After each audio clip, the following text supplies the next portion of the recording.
Good afternoon, everyone. In sake of time, thank you for all for joining this webinar organized by Robert Half in partnership with Vlerick Business School.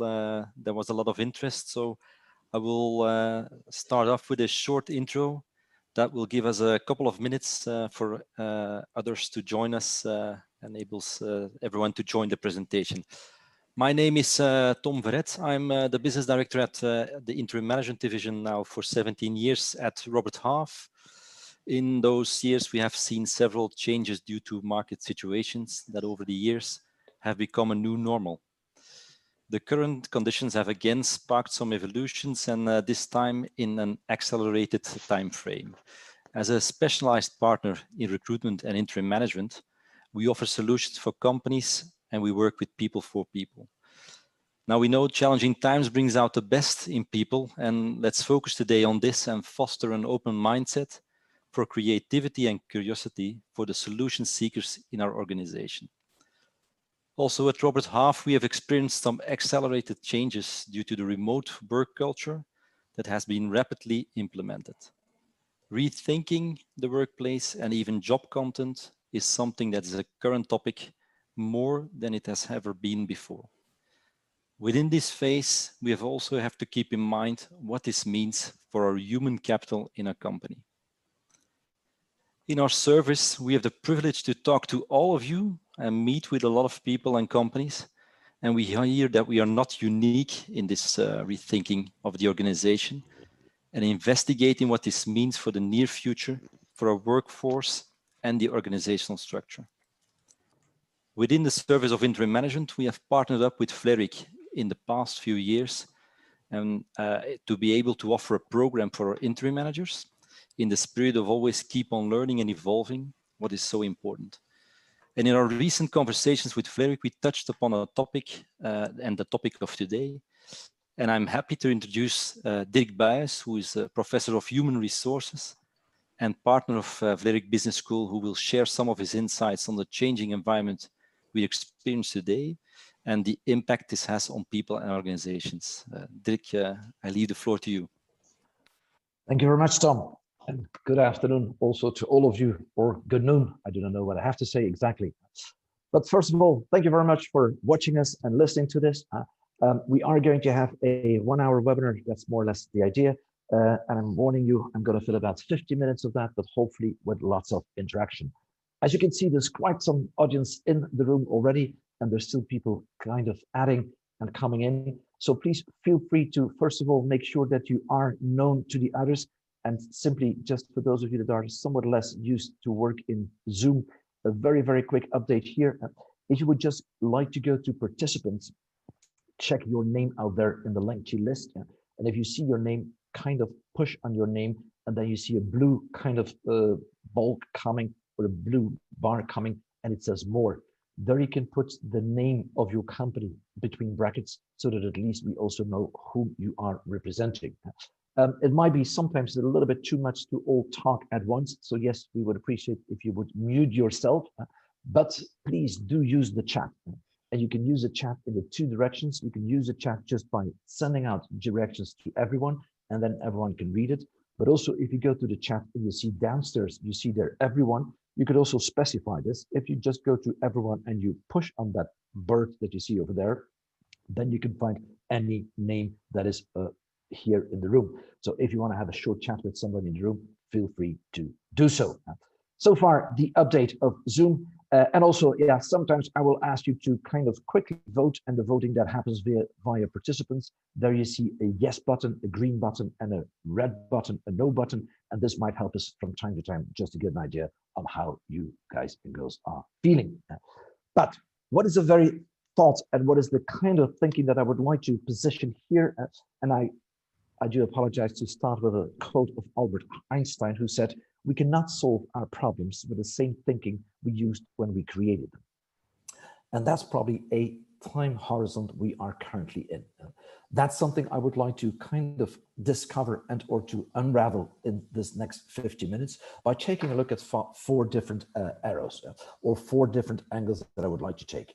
Firstly, trying to understand the energy and the engagement in a remote work culture. How is it currently working at yours? Secondly, innovation in a RAPLEX environment. What is the crux of innovation? If you look at a rapidly changing and complex, that is what RAPLEX is standing for, environment. And my definition here would be that it's all about unlearning. And I hope I can convince you in less than 30 minutes. Thirdly, if there's something like the 21st century skills, what are they then? And how do we up, or even outskill our people if need be? Last but not least, the impact on organizational structure. And why so? Because although we know that currently things are moving and or are controlled largely by external sources, nobody within the company kind of evoked Corona and or COVID-19, but we are forced within this framework to deal with it. That means we also might have to rethink our organizational structuring. And that will be the idea that I'm putting forward here. Now, first things first, and that is trying to understand that engagement, but also trying to take a look at the work culture currently, how things are evolving in that so-called remote world. And some of the studies you will see, these are studies that all are been done by ourselves, but some of it I borrow from what you could find today in the literature. Yes, there is an enormous difference between what we call before COVID-19 globally and during COVID-19. We hope to talk about post-COVID-19 today, but that apparently is still too early. What is that major shift? That is indeed lots of people, way much more people have been working from home. And that's the more important thing that we can learn about this. And I promise this is the most difficult graph that you will see for today.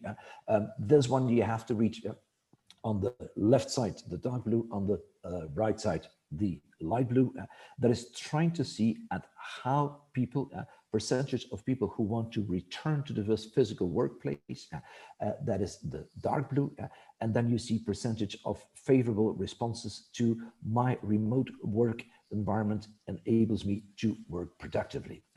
Why? Because there was in the months of March, April, May, there was kind of a talk of a so-called honeymoon feeling. People would love to stay at home for a couple of weeks or months, but after a certain time that would go over. What do we see today? That honeymoon feeling is not really out there. Namely, we see that the vast majority of people is willing, don't get me wrong, not to stay at home full time, but not to give up that feeling anymore of having the flexibility of being capable of working at home. Here you see the same, and this is by our colleagues at the University of Ghent, where they did a study trying to understand indeed what you see downstairs or downwards on the slide. And that is trying to understand here, because of the current corona crisis, I now look more positively on digital meetings. That's the green one. The yellow one, I'm globally satisfied that I'm working more at home because of the corona crisis. And then the red one, I can do my job more efficiently during the extended homework because of the corona crisis.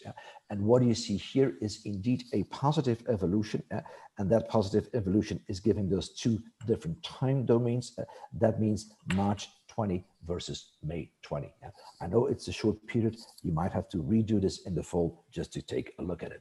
In other words, what are we talking about? Yes, we are talking about the question, what will be tomorrow? Will we go back to the normal? We continue working as before, no changes in the policies? That I think hard to believe. Secondly, thoughtful working policy, empowering staff to work how and where they get their best work to be done. Would that be the idea? Or will we even see what we call, and what some people would call, the death of the office? Grand working from home allowance instead, and invest in satellite offices, where I indeed see that some companies are already going for it. Most importantly, and that is at least what I've learned so far, solution here is make sure you do have and you do establish a code of conduct on working in the new normal that strives for what I'd like to call flexi-clarity. And let me just explain what flexi-clarity is. What we have learned over the last 6 months, that is indeed, if you give people certain flexibility, and why did we have to give it? Because we did not have a choice. That was as of the 13th of March, especially in Belgium, and for you, those of you living abroad at another date, but it happened in the whole of Europe. We have learned that indeed, giving this flexibility, giving the opportunity to, all of a sudden creates an increase in motivation and creates opportunities we could not see before. However, the question now is, how will we get out of this? Because what happened with COVID-19 is it created clarity on the 13th of March. Some of us would argue it creates much less clarity today. I'm not criticizing anyone because I do understand. It is very difficult. And indeed, we ask the people to evolve according to what goes on out there. However, when this will be over, and let's hope it won't take that long anymore, or at least where we go to stages where we might see the end coming within a couple of months, then people will have or will request to get some clarity. Do I have to feel guilty if I never come to the work, or if I only come one day a week to the work or to the office? Do I have to feel guilty if I want to come every day? And that hasn't been cleared out so far. That's what I call a code of conduct. But it's not only where you are, it's also how you are there. Over the last couple of months, of course, because of the constraints we had, we allowed kids to be home, we allowed everything to be home. Why? There was no alternative. Will that fall back to the normal? And what is going to be the new normal? How will we look at it? What are the rules and regulations we'll have? And I'm not talking about rules here per se, but I'm talking about those things that we kind of have as a code of conduct.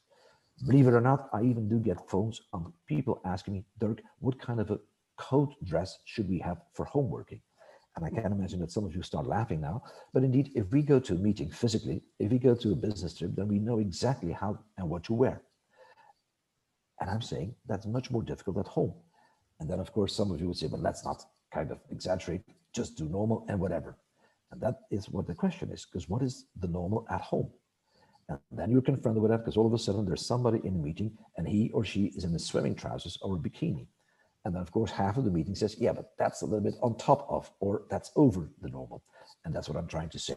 We might have to look at it. Now, things we might have to learn here. And I quoted here 4 things where I see that there are challenges and that we might have to kind of try to solve them. First one is indeed how to keep track of the energy level of your people.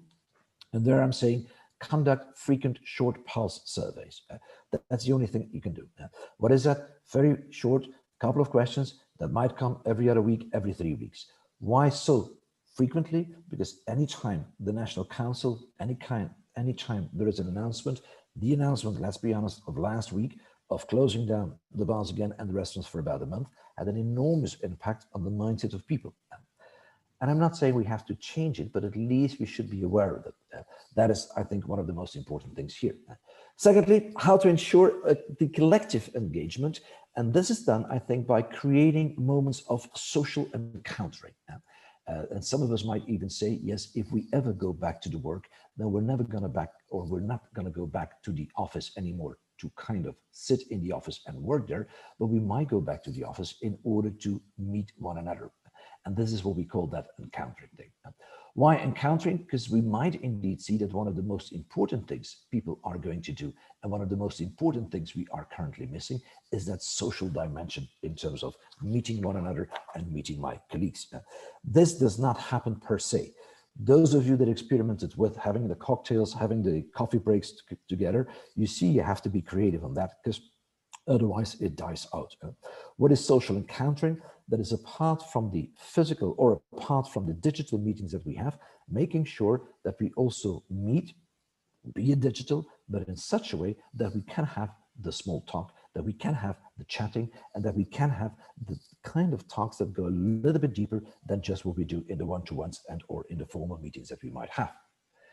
A big challenge that I see today is indeed the whole issue of onboarding, namely the so-called remote onboarding. And I can imagine that there is all kinds of examples and or all kinds of discussions that we do find in the different organizations. The point I'm trying to make here is that I do feel, yes, for many of us, remote onboarding is rather difficult. I see companies saying we had people coming in March and April, and to be very honest with you, some of them left already again, because actually we did not get them into our boat. I think up to a certain degree, and it defines or depends also a little bit on the culture and the context of your organization, but I think that many of us might have to define a minimum time of experiencing what I call the smell of the place.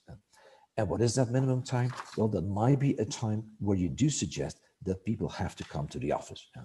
Of course, you cannot ask a newcomer to be there 5 days a week and nobody's out there, because then you don't smell anything, but that you set up an intelligent system in which the newcomer has the advantage of meeting small groups of people or even individuals on a day-to-day basis by the fact that not that many people are in the job, and in that way gets done and gets kind of socialized within the organization. Most importantly, and that's my last point, what did COVID-19 do to the psychological contract of our people? And now I'm talking to all of you managing people in the organization. I'm talking to all line managers now largely. Look at yourself. If you had drastically to change your work-life kind of balance in whatever kind of a way, if you dramatically had to change your commuting time or your traveling or your being abroad, then all of you, although you have been working hard, have had much more time to think. And what is having time to think? That is normally something we only have around Christmas and New Year, and that what we have around the great holiday or the holiday in summer. And we do know if people have time to think, then they might come back in a different way. You will find out some people will have changed. Change in terms of priorities, change in terms of what is important to them. And that's not always less or more. For some people, it might mean that they started to realize how depending they are of going to the office. And for that reason might have changed. To be very honest with you, I saw many employers being rather critical about home working about a year ago, and many employees begging for it and asking to go more at home or to stay more at home than to have to go to the job. In some organizations today, I feel the opposite, because I do see that now some employers are convinced and also can make their calculations. That means they're thinking in terms of reducing square meters.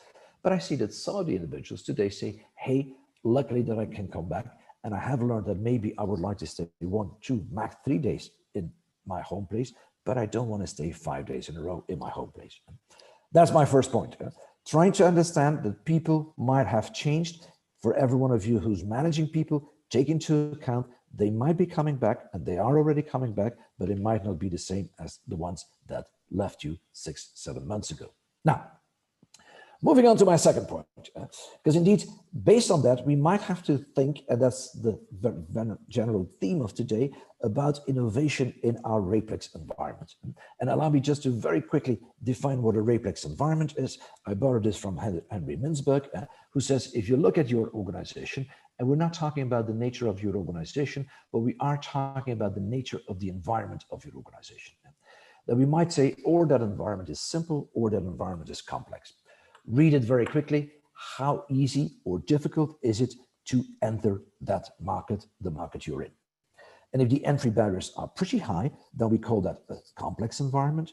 And that might be high because of knowledge, because of cash, and quite often because of the combination of the two. If you need lots of knowledge, lots of cash in order to get there, then we might have what we call complex environment.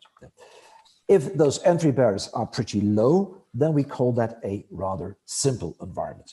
And why might they be rather low? Because it's easy for me to step in such an environment, in such a business, but if it's easy for me, then it might also be easy for the other people. Just to make sure that you're all still there, if I were to ask you, would you prefer to work in a simple or in a complex environment? What would you say then? And please go to participants. Simple is pushing on the yes button. Complex is pushing on the no button. Which kind of an environment would you like to work in? A simple or a complex environment? And be careful in the way I expressed it. So complex is with high entry barriers, simple is with low entry barriers. Please feel free to answer. And of course, we want to see way much more reactions. Keep on going, keep on going.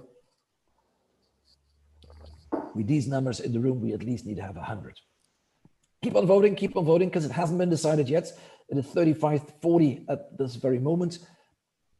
Please keep on going. So the question was, if you had to decide, if you were to decide, would you prefer to work in an open, in a simple environment, or would you prefer to work in a complex environment? All right. Okay, yeah. Just checking because I see some questions about the noise. Can everyone hear me well? Tom, is it still clear? I'm just watching you. Okay, Here. perfect. Yeah. So if you have some problems hearing me, then it might be that you have to do something with the sound of your PC. I do apologize because I think normally this should be okay. All right. And there's lots of people also answering. Oh, great. Yeah. In the chat. Great, great, great, great, great. Yes, we do have, although in the numbers we have 46, 47. That's what we call an undecided. But if I look at the chat, then I see much more complex than. And indeed, I would even go further. I'm a psychologist by education. And I would say, what we see here is that the very nature of human beings is we all like to work in a complex environment. If you're not convinced, then ask yourself the question, why on a noon like this are you not having your sandwich at your own, reading your magazine or your newspaper? Why are you watching this webinar? Is that because the world is simple, or is that the world is complex? And I'm saying that is all because we hope the world to be complex. And by knowing a little bit of that complexity, by mastering a little bit of that, I hope I can do what I'd like to do.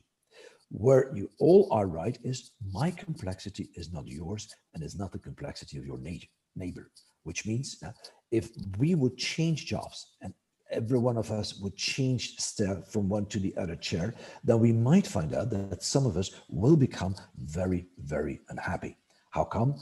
I like certain things, but there's other complexity around me that doesn't interest me. Now, why spend time on this? Because this is the main driver of our salary. In the old days, I asked people what is the main driver in Belgium, but not only Belgium, also in continental Europe of your salary. And it frustrated people, so I'm not asking the question anymore, but I'm just telling them, this is the main driver of your salary. And what is that? That is in continental Europe, tenure or ancienity. We earn more the older we become, but that would be discrimination. So you can't relate it to age, but it has something to do with tenure and ancienity. Yeah. But that correlates perfectly with age. Is this true? Is this right? Yes, this is true and right in a complex and stable environment. Because the nature of that environment is that knowledge is cumulative. The more you have of it, the more knowledgeable you are, and it builds on one another. Now, what is the difference with what we see happening in today's environment? For some of us, that is that the environment is still complex, but is no longer stable, but is very dynamic. And of course, the difference between stable and dynamic is not like black and white, but this is like different shades of gray. In a dynamic environment, we might find out that knowledge is no longer cumulative. Even more so, in a dynamic environment, we might find out that having too much knowledge might prevent me from seeing the new opportunities. Some of us today, in full COVID-19, are doing things largely based on what we did before, but adjusted a little bit because of what happens right now. However, if we would have had somewhat less knowledge about what we did before, we might easier see some opportunities. And that's the construct of unlearning. In a world like ours, my belief is that indeed we need to unlearn before we can learn anything. Those of you that like the academic definition, here we go. What is unlearning? The process by which individuals and organizations acknowledge and release prior learning in order to accommodate new information and behaviors. In other words, it is a positive thing, but it's also a planned thing. Unlearning is not suffering from Alzheimer. No, unlearning means deliberately I throw something away. Because what is the mechanism behind it? Behind that throwing away is that we try to rewire our brain. And why would we have to rewire? Because if all of a sudden something has changed, then we are forced to do things in a different way. And the rules of rewiring is indeed the change is mostly limited to those situations in which the brain is in the mood for it. That means since 7 months, we all were in that change. And the harder you try, the more you're motivated. What are we doing? Well, some of us are very motivated to do something else in order to be successful. And we need to keep on doing this. Initial changes are temporary. If tomorrow it's all over, then we fall back into the old position. The only question being here, how much will be falling back? How much will be falling forward? Just to make you think even deeper, we do say unlearning happens at 3 levels, basically. And allow me just to explain those 3 levels. The first one is the most obvious one. That is the behavioral one, which means changing behaviors, changing routines because of what happens. Drilling the new skill. Here, the most obvious thing with COVID-19, since March 13, we all had to stay home, or the vast majority of the white collars had to stay home. That is a behavioral thing. Normally, as I said before, we have those behavioral changes around New Year and in the summer holidays. What is that? That is you making promises to yourself. I'm going to eat less, I'm going to drink less, I'm going to sport more, I'm going to do this, I'm going to do that. That is, but it's very hard to give up your routine behavior whilst you're doing your day-to-day job. Secondly, but it goes deeper, that is the level of what we call, how do people look at it from a knowledge perspective? And what is knowledge perspective? Knowledge perspective is, which knowledge do I need to throw away? And why do we need to throw away knowledge? Because that knowledge prevents us from getting new knowledge in. The so-called idea that we are a unwritten piece of paper and that you could put whatever in there, that is wrong in organizations. Resistance to change comes because of the fact that previous knowledge inhibits me to accept what you're talking about, what you are suggesting. On a very operational level, we're now speaking English. Why? English has become la lingua franca of Europe. However, the vast majority of us is not native English speaking, which means if we started to speak English, then most of us translated the Dutch, the French, whatever mother tongue we had, and we translated the words into English. And that became our English sentences. But of course, they were still pretty French or pretty Dutch. However, by speaking it more, by watching TV, by listening to native speakers, we learn to find out how the real native English speakers speak. And what happens then? By throwing away our own native tongue, we succeed in speaking better English. However, if you speak English all day long and you come at home, what happens at night? I'm not saying that you all of a sudden start speaking English to your husband or wife, but your Dutch or your French or whatever mother tongue you have has deteriorated because you start reasoning in English. You start using expressions in English, but you translate them now back to the Dutch or to the French. And that's typically throwing away the knowledge. Last but not least, and that is the most difficult one, that is throwing away the beliefs. What have you thrown away? What of your experience have you thrown away because of what happened 6 months ago? Throwing away beliefs is those things that I have been working on all my life, all my working life, 10, the 15, the 20 years. And although they made me big, some of it I have to throw away because otherwise I don't see the new opportunities. May I just invite you? And what I would like you to do is, please, you see here the question, just fill the chat. I'm not going to read it all because that will be way too much, but that you might influence one another over the last 7 months. Which are examples in your life of changes at the behavior level? Where did COVID-19 make you change the behavior? And as I said, the most obvious is having to stay home, but go a little bit deeper. Where did it change your knowledge? That means what pieces of knowledge did you have to throw away? And which beliefs did you have to throw away? And please fill them out in the chat so that we can learn from one another. That is basically the idea. And please feel free to keep on chatting. All right.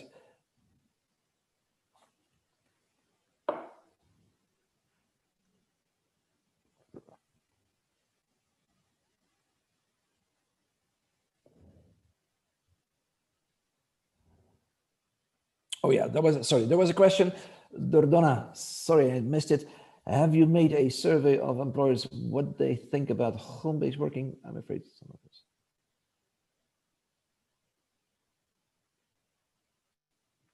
Oh yeah, to be very honest with that question, yes, you're right. The mindset has not changed everywhere. Although I do see large differences, and the only negative thing we might see is that those differences become more extreme.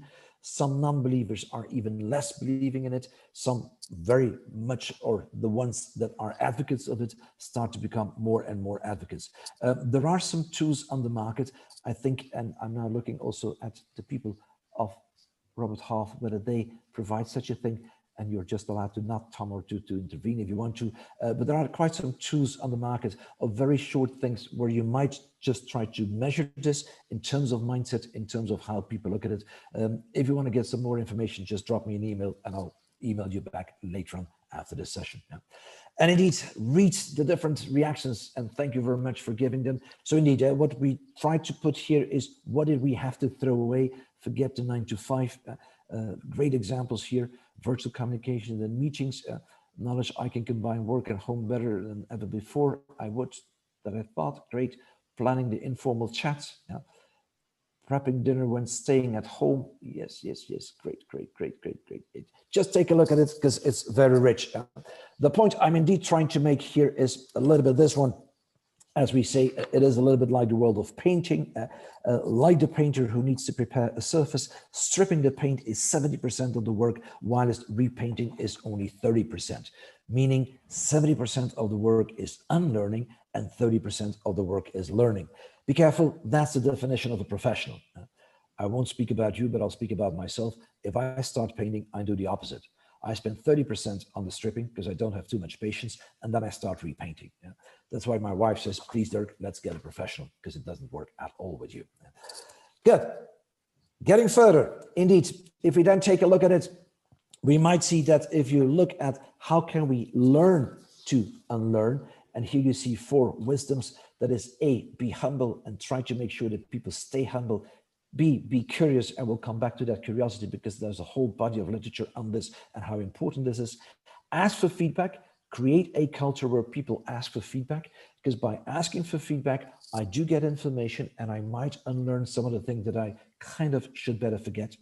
And indeed, look for the other sides of the coin. That means suspend your judgment. Don't judge too early, because otherwise things might go wrong. Therefore, indeed, and a final quote on this one would be Mark Twain saying, education consists mainly in what we have unlearned rather than what we have learned. Now, of course, if we have done the 70%, if we have, and we do believe in that unlearning, then the question comes, what do we skill? In other words, how do we re-up or even outskill them? In labor market 4.0, some people would argue we are currently preparing students for jobs that do not yet exist, using technologies that haven't yet been invented in order to solve problems we don't even know are problems yet. And that's our reality.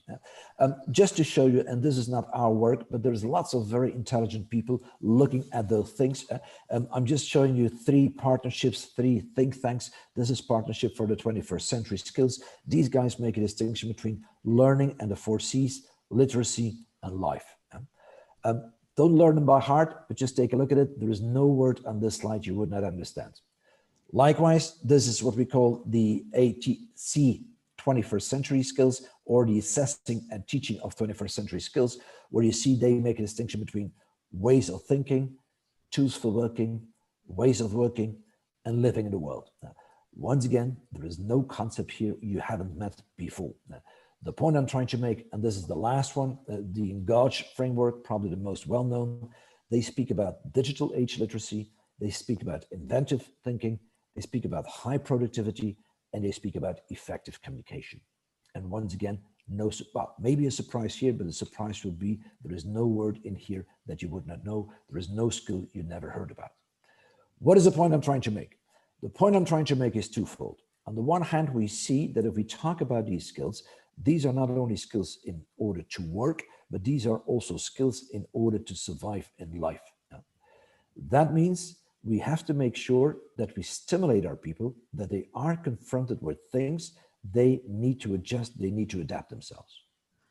The trigger of that, we're currently doing a European Social Fund study on the so-called digitization and the digital transformation. What do we see? Sometimes, if not very often in the organization, we miss the trigger, we miss the motivation. My parents are in their 80s, and because of COVID, my father and my mother wanted their first tablet. And yes, they had a computer, but they would rarely ever use it unless my father had to write an email. Why did they want to have a tablet? Well, they wanted to talk with the kids, and not the kids, but the grandchildren, and they wanted to share pictures. And that motivation made them to do what was impossible. Why? Because they're computer illiterate. But it was not the computer literacy that drove them, it was the purpose, being capable of talking with grandchildren. And I'm giving you that example because lots of us have these examples. What in your organization has the value of talking to grandchildren as grandparents, by means of which no mountain is too high, no water is too deep, because that's what I want to go for. And then we see that the mean becomes a mean and remains a mean, and people go for the target. Summarizing this, and if you ask my own synthesis on this, I would say, most importantly, if we're talking about what we need today, I would like to focus on these three concepts: resiliency, learning agility, and vendor-mindedness. And allow me just to use simply one slide each time to explain why and or what do we mean by that. The first one is resiliency. And resiliency means indeed the capacity for resisting, absorbing and responding, even reinventing if required, and respond in response to fast and or disruptive change that cannot be avoided. And that's what we call resiliency. In today's world, for all our leaders, and I'm talking to all line managers now, I think it is important that we hire talented people, but even more important is that we can train these people in becoming and or remaining resilient. Because what is one of the problems we have? By hiring very talented people, we quite often got people in who had great school results, were great students at the university or at their high school or wherever they were going to school. And as a consequence, they never failed in life because they came in as hypos in the organization, they came on fast track programs within the company. And some of these guys and girls only have their first failure at the age of 35 or 40. And what do you see then? If this is the first time in life that I fall, then some people don't get up anymore.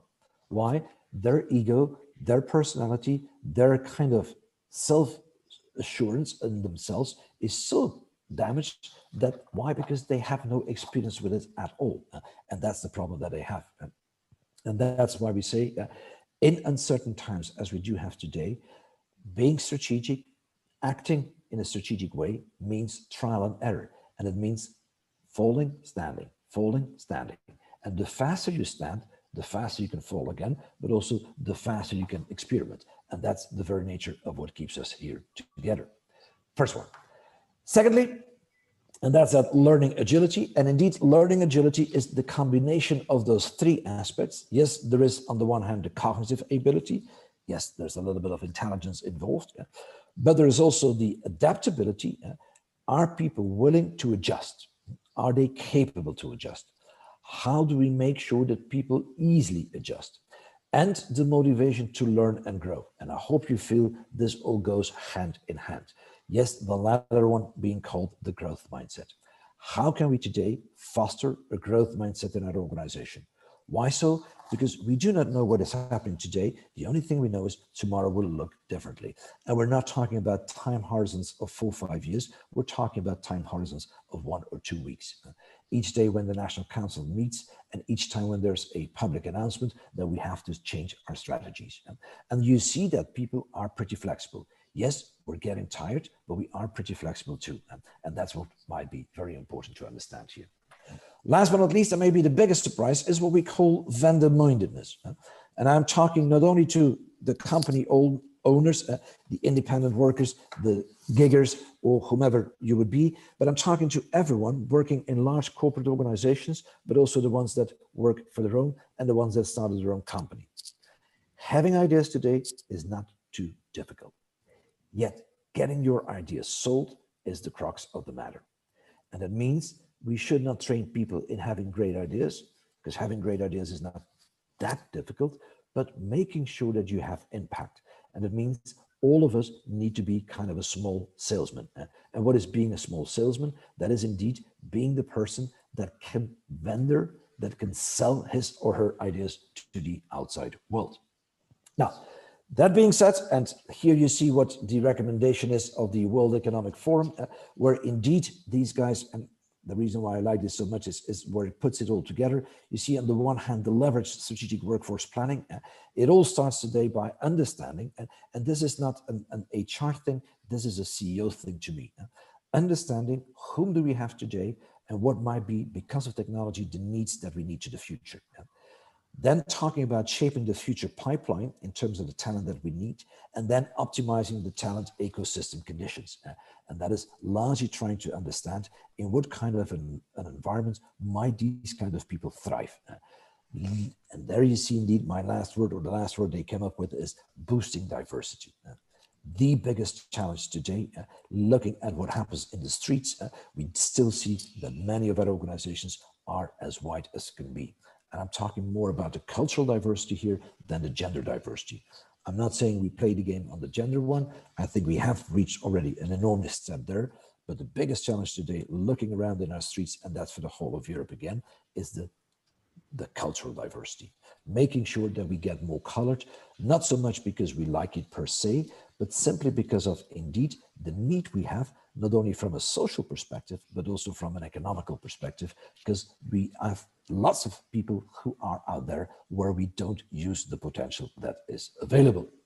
Yes, indeed, we are talking about upskilling and reskilling. The reskilling is the development of skills in order to switch to a different profession. The upskilling is the development of skills aimed at growing along with the changing demand for technical skills in one's own profession. But I would like also to add here the third one, and that's the outskilling. What is outskilling? That is helping me support employees who should transition to another company.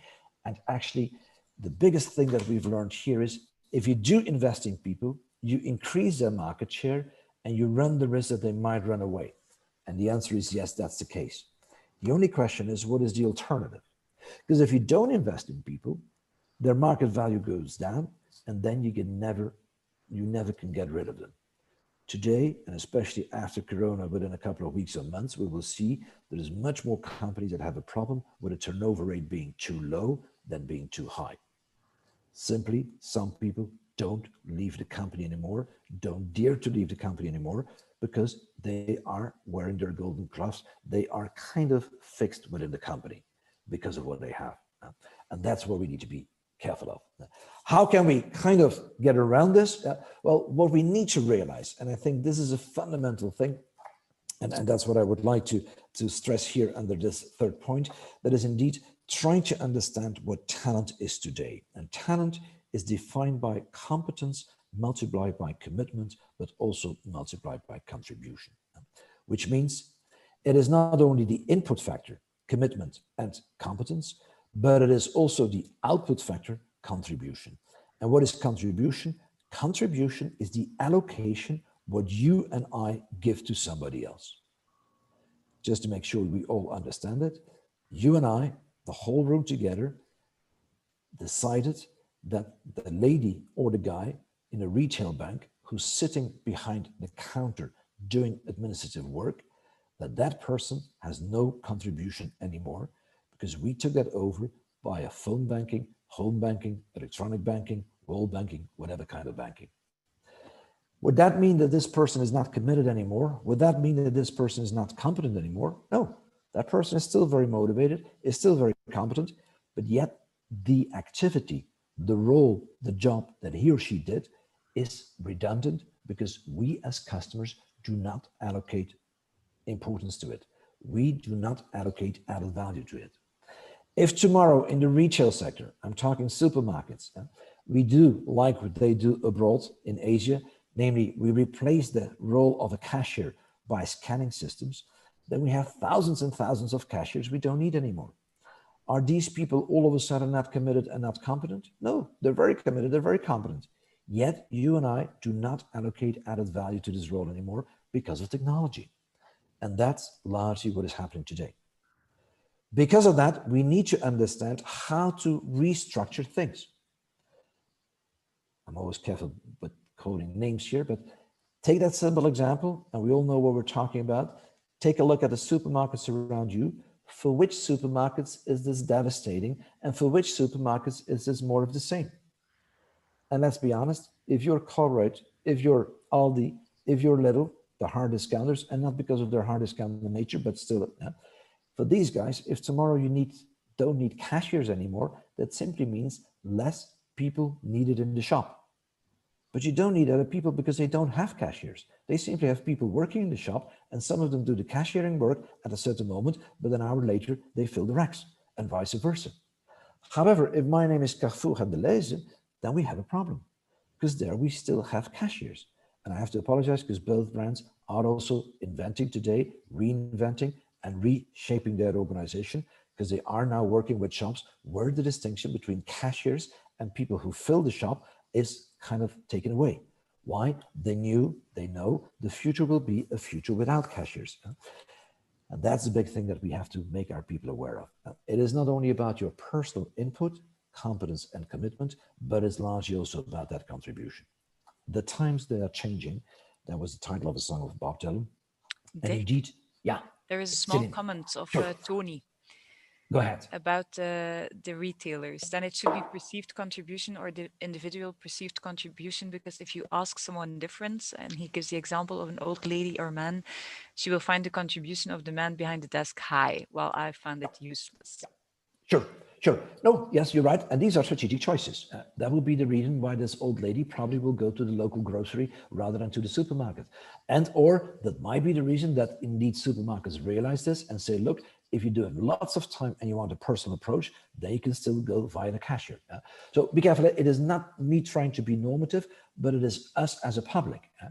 The only thing we see is that if lots of people don't see it anymore, then the minority is always losing. Let me go last time to my father and my mother. It's only a couple of days ago that my mother wanted to give 3,000 euros cash to the bank. And she goes physically to the bank and she says, please put it on my account. After which the bank lady behind the counter is saying, Mrs., I'm not allowed to accept money of that magnitude. You have to put it in a wall. Upon which my mother said, I'm 84. I've never put money in a wall and I will never put money in a wall. So please accept it. And she had to take it back home. It was my brother 3 days later that put it in the wall. That is the point I'm trying to make. You are right, Tony, but if the majority decides that this is going to be the rule, then we might find out we're not going to serve that minority anymore, unless there is a big added value and or there is a big margin that people are willing to pay for that. But a very good comment. Thank you very much for making it. Now, getting to this, what is then the crux here? What is what we might have to create? And in order to understand the concept of contribution, I suggest here indeed that we create moments of movement. As we mentioned, the world is flat, but today we do understand and we do learn that Friedman was right, but Friedman was also wrong. The world will never be flat. If you see how difficult it is today, once again, not only to travel, but also to get in and get outside of countries and also to relate. And some of us would say, the more I travel, the more I realize there are huge differences. Learning is about applying the law of gravity. Now, what is the law of gravity? If I take this pen and if I say, I'm going to open my fingers, then you all know this pen is going to fall down. Why? The pen follows the law of gravity. Nobody of us is going to look to the ceiling and say, hey, where's the pen? That's what we call the law of gravity. Now, what is working? What is learning? That is quite often me being confronted with a problem I haven't seen yet. And actually what I do apply the law of gravity. I apply everything that I know in order to come to a conclusion, in order to come to a solution. And you know what? In more than 90% of the cases, 9-0, that leads to conclusions, because that's based on your experience. However, typically, if we are having dramatic changes, if we are in a situation like we are right now, then we sometimes see that it does not lead to solutions. And that's what we call creating moments of movement. If I feel that the law of gravity does not lead to solutions, then we create a moment of movement. And that's where the real thinking, where the real learning takes place. Me having to reflect, to rethink, to throw away some of what I know. Just to make sure that this is not too theoretical, let me just quickly do a very small exercise here. And please, it's a serious one, so please participate. I'm asking this very simple question. This is a riddle. Would you know when an American orchestra in an American circus is playing the national anthem? If you do know the exact answer, please do not participate, because otherwise you make me look like a fool. If you don't know the answer, please take 15 seconds to think about it and then write down whatever pops up in your mind. There is no word in this sentence that you don't understand. We're talking American orchestra, we're talking American circus, these are those big tents, and we talk national hymn or national anthem. When does an American orchestra in an American circus play the national anthem according to you? And once again, do apply the law of gravity. I'm just going to wait for 10 more seconds, but please now start sending through. So start entering your reactions. Yeah? And take a look at the reactions. You won't be able to read them all, but you will see there's a structure in there. Yeah? And what is that structure? Keep on going, keep on going. 5, 4, 6, 3, 2, 1. Okay, there we are. What is the structure that you see? We see some consistency. And what is that consistency? Well, believe it or not, ask this question to 1,000 people, and these are the 6 answers that pop up consistently. Never, always, at the beginning, at the end, the 4th of July, and something with the president. Am I fooling you around? No, you were using the law of gravity. Why? We have those ingredients. With those ingredients, we come to something. The only problem we have here is none of it is true. None of it is right. What is the right solution? Well, there is a right solution. It has a signaling function, but I'm not going to tell you what it is. I'm going to tell you at the end of the session. So I'm sure that you stay up till the end. Okay. Last point, talking about the impact of organizational structuring, namely, what does what we are having today do to our structures and or to our systems? Yeah. And indeed, what I do see in the market happening is some people are saying in these times, you can't act in a strategic way anymore. Why not? Because strategy is about long-term. We were rewriting our document because 2020, the strategy 2020 was out there. We had to renew it, and we are now doing strategy 2025. But to be honest, we don't even know how 2021 looks. Last week, I was in a company and they said, look, we have a linear growth path up to 2027. But of course, 2021 is a problem. So what do? We took that year out and we're just planning from 2019 up till 2022. And we leave 2 years out, not to break the linear movement. That's a way of doing, but I can imagine that some of you would not be allowed to do so. The point I'm trying to make here is strategy is not about long-term, but strategy is to get a grip, or to get a grip on strategy, we need, or we do not need to lengthen the time horizon of our thinking, but it's the depth. In other words, your strategy has to be flexible, and likewise for your execution. What I see today is because of the weekly, bi-weekly, monthly uncertainty, because of what happens with Corona, we see that we give much less clarity to our people. And I'm saying they need more clarity. And the only thing they need to understand is, yes, it's going to be clear in the here and now, but that here and now might change tomorrow. If you see how our virologists are currently being criticized in the newspaper, in the social media and whatever, I understand this, but we need to talk to people and we need to listen and we need to make people understand that they can create truths, that they can create clarity in the here and now, but given on what happens, this might change tomorrow. And that is the very nature of this so-called agile environment. That's where we need to be careful of. This is the opposite of saying, I wait up till it's over and then I'll come with a long-term strategy, because then you leave people in the mud. If we're talking strategy, then I'm saying, but be careful, strategy is putting things in wordings, and actually people read those words, but don't do much with it quite often. Therefore, rule number 1, structure follows strategy. When do people believe you? Whenever you change the structure. And I do know changing strategies is relatively simple, at least on paper, because that's just rewriting it. Changing structures is much more painful. And why is it painful? Because changing structures always means taking away power from you and redistributing to other people. And that creates lots of resistance. That's where we need to be careful of. That's indeed where we have to be careful. And where we say indeed, reinvent business model means, or to reinvent your business model, that means redefining organizational structure for a new world. My question to you, what on the structure did you change today? Because the opportunity is there because of what happened over the last 7 months to make your business do more than what it should do. Rule number 2, organizational structures move according to a pendulum movement. Yeah? And a pendulum movement goes from left to right. Yeah? But it also means it goes back from right to left. Yes, the vast majority of us, unless you were doing great business over the last 7 months, decided to radically go to radical centralization. If I want to spend 100 euros, I have to go to the top of my organization because we want to put our fingers, we want to put our fist on it. It's not only about managing the income, but it's largely also managing the outcome, managing the cost side. Organizational structures move according to that pendulum. And yes, we are moving to this radical centralization as we were in the financial crisis. And we also know we're going to go back. But in organizational structuring, that pendulum, we have to allow it. And that's where we get the energy from. Not to criticize it, but to get the energy from that. This is the title of a Harvard Business Review article a couple of years ago, and I took literally the title. So if you want to look for it, use and Google just this title.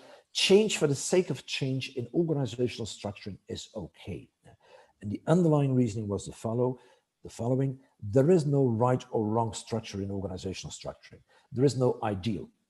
But whatever structure you have, if you leave it too long, then you get all kinds of establishments. Then you get like pillars, then you get like silos, then you get like whatever. And that is what you constantly need to break. How do you break that? Well, by every 4 to 7 years, radically change the structure. The new one might not be that much better than the old one, but should be in line with first point, structure follows strategy. And in doing so, the old habits and the old patterns will compensate for the shortcomings, which means what we had as positive things in the previous structure, well, informally that still lives there because some people still know one another and that compensates for what we go for the future. Last rule, organizational structures lead to different languages at different organizational levels. I took here the vertical one, but it's also, of course, the horizontal one. Remember the first presentation that we had of Mrs. Wilmès when she was the vice president or the minister, the first minister of our country, when she went too much into the technical details. That is what we call not the vertical, but the horizontal one. If you talk to the audience, you can't talk doctor's language. That's what we all know. Exactly the same in your organization. Depending on the group we're tackling, depending on the audience we talk to, we need to speak a different language, but also in a vertical way. The language we use to the top versus the language we use to the bottom is a completely different language. And yes, that requires from some of us that we are bilingual, that we speak both the language towards the top, but also the language towards the bottom. That's what you see here. The top speaks the language of money, the bottom speaks the language of things. We need to speak we need to be bilingual. Let me finish by stating indeed how to design now for innovation. And I'd like to give you the last 5 tips. First of all, remember what I said, foster curiosity. And indeed, how do we foster curiosity? That is by asking questions and making people ask questions. Next time you have a discussion point in a meeting, don't ask what are the impressions, but say to everyone, I oblige you, I make it compulsory that each and every one of you at least would have 2 questions. To use talent in a mobile and agile way, focus on the C of contribution. Remember, competence and commitment, that's the individual's case, but the contribution. And that people would be aware if the contribution is increasing, that means there is business to do. There's lots of new business since the last 7 months, but if the contribution has not been perceived, then we should stop doing it and we should find alternatives for that. Use the momentum to get rid of the pillars and the silos in your organization. Rethink your organizational structure. And that's deliberately what I'm saying. This is the right time. This is the right moment. Rethinking those processes that need to be changed fundamentally. Now, allow me here to tell you the story of the housewife who bakes her fish, and before she bakes her fish in the pot, she cuts the tail and she cuts the head. And if you would ask this lady, why do you do so? Then she probably is going to argue, she's going to rationalize this, that having the tail and the head of the fish in there, that it gives a bad smell. Although the fish lovers would love that it is almost the opposite. However, if you kind of push a little bit harder, then probably this lady would say, well, if you really want to know, just go and see my mom, because that's where I learned it. And if you're lucky and the mom still lives, you probably would get the same story. However, if the grandmother was still alive, we're talking 3rd generation now, but in the past, then she would probably say, I had to cut the tail and the head because my pot was too small. How often are we still baking fish in a pot that was there pre-corona, but the pot has changed post-corona? Question mark. Last but not least, keep on boosting energy through the organization. Yes, indeed, become an energizer. And if you want to get a tip on that, Rosbeth Moss-Cantor wrote a beautiful article on that, 3 tips to becoming an energizer. And she sees 3 things. A, relentless focus on the bright side. B, redefining negatives into positives. And C, fast response time. The less you see one another, the more fast you need to react. Ladies and gents, I had a promise that I would finish in 50 minutes. I know it was a little bit more, it was 55, but this is the end. Thank you very much. And the word is back to you, Tom. But I'll take a look at the chat too if there's still any questions. Thank you. And indeed, it was a lot of content, I think, interesting content in those 50 minutes that you gave, inspiring triggers, ideas. I take away the opportunity is there, the momentum is there. Vendor mindedness will be important to put some of the ideas into practice, but I think the triggers are certainly there. So thank you very much also, Dirk, and thank you everyone for joining us. For further questions, you can always reach out to us, and thank you, and I wish you a very good afternoon. Dirk has one more. I feel guilty indeed, and I'm so happy to see people want to know what happened with the circus. Ladies and gents, why do they play the national hymn? They would only play the national hymn in case of a fire in the circus. It's an unwritten rule. Why so? If there's somewhere a fire in the tent and people that work in the circus would call and yell, fire, fire, fire, then of course there's big panic and people just walk over one another and you have lots of casualties. What is the rule? The ones who see the fire, and these tents are huge, so it takes a while before the whole tent is burning. The one who sees the fire runs to the orchestra, yells, national hymn, national hymn. The orchestra, whenever they hear a co-worker saying this, they know it's not a joke. They start playing the national hymn, regardless of what the director does. From the moment everyone else in the circus who's working the circus hears the national hymn, they know there must be a fire somewhere, but they might not see it yet, but they have to open the exit gates. What happens with the audience, of course, from the moment they hear the national hymn, they stand up, they start singing loudly, and they put their hand on the chest. Because of the fact that they are standing up, there's much less casualties than they would be seated. I thank you very much and see you again. Bye-bye. Thank you, Dirk.